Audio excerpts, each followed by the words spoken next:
Good morning po. Ang aming pong samahan ay maglilinis dito ngayon sa tabing ilog. Dito po sa ilog kami maglilinis. Dahil sobrang daming basura. Gawa pa ng bagyo, hindi pa namin nalinisan dito sa kabilang ilog lang kami naglinis. Hindi naman ay dito sa tulay dito sa amin. Yan. Ang daming mga basura na nagkakal. May mga nagtatapon ng basura. Sako-sakong basura, hindi namin alam kung saan galing.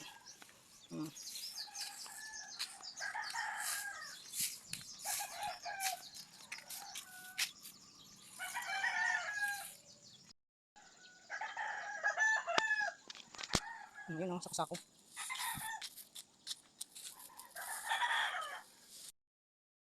Oh, ayan na po ngayon ang ating tulay. O, di ba magandang tingnan pag malinis? Magandang tingnan pag malinis ang ating tulay, ang ating ilog.